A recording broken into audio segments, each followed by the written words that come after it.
Today marks 4 years since Ahmaud Arbery was chased down and killed while jogging in a Georgia neighborhood. Three white men, Greg and Travis McMichael and William Roddie Bryan, were convicted of his murder as well as federal hate crimes. The U.S. Court of Appeals will hear their arguments for tossing those hate crimes convictions next month. But I want to bring in Vice News correspondent Alexis Johnson to talk a little bit more about Arbery's death and the trial that followed, and that we all covered and watched very, very closely. And there was a lot of sort of video of the moment, images of him running, video after he was gunned down, video of the scuffle a little bit. So it really kind of like caught the attention of the entire country. But where are we now, Alexis? I want to ask you, what can you tell us about the hate crime charges? And also, the idea of a citizen's arrest, how it relates to a citizen's arrest. And I don't know if you have an update on the former district attorney, Alexis Johnson, because she was also facing federal charges for violating her oath of office.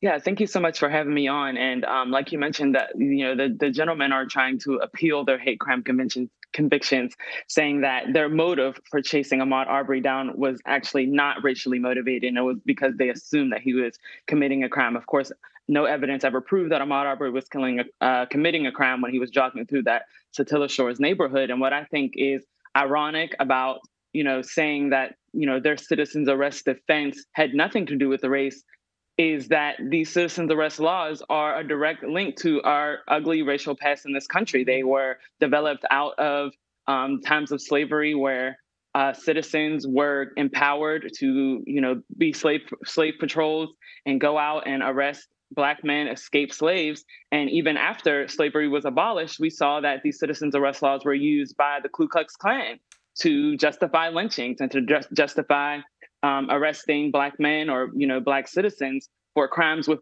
very little to no proof, but just that they were citizens and they were emboldened to make these arrests and oftentimes make these killings. So to argue that these hate crimes were not valid because they, their attack or chase down of Arbery was not racially motivated, I think is going to be a little difficult considering the racial history of these citizens arrest laws. Right. So speaking of these citizens arrest laws, I know that Arbery's death, sparked calls for some sort of amendments or changes to the law. Have we seen anything like that happen? Yeah, we saw that Georgia, in the wake of Ahmaud Arbery's death, did appeal their citizens arrest law, which had been on the books since I think maybe the 1800s. I also spoke with a state representative in South Carolina.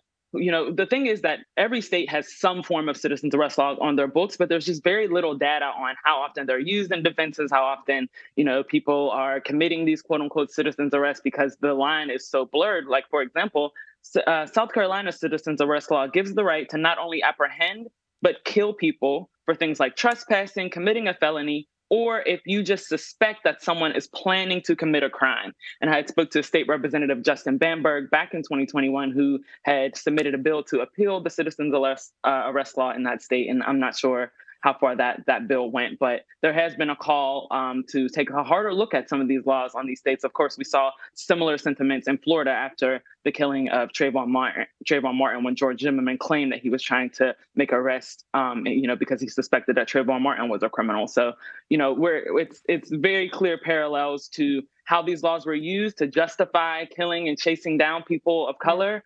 And how they're still being used in that way today. Yeah, I don't know how you can justify killing someone because you think they might be planning to commit a crime. That sounds like a clear violation of the Constitution, hands down. I know, before we run out of time, I got to ask you about this. I know that you spoke to Ahmaud Arbery's mother for Vice. I want to ask you what struck you the most about sitting down with her. Yeah, at the time, the day that we spoke to her was the day that jury selection was going on in the trial. And they had just determined that I think only one Black person made that jury in that state case in Brunswick, Georgia.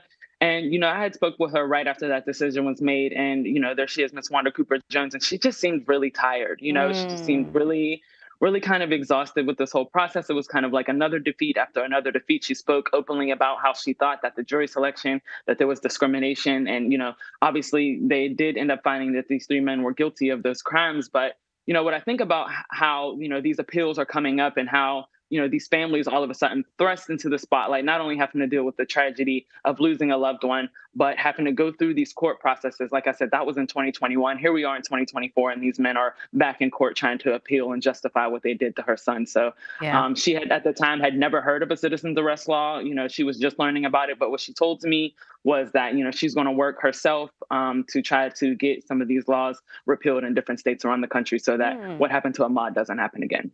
Well, Alexis Johnson, thank you so much for joining us. Really appreciate it, and great reporting as well. Thank you so much. Thank you for having me.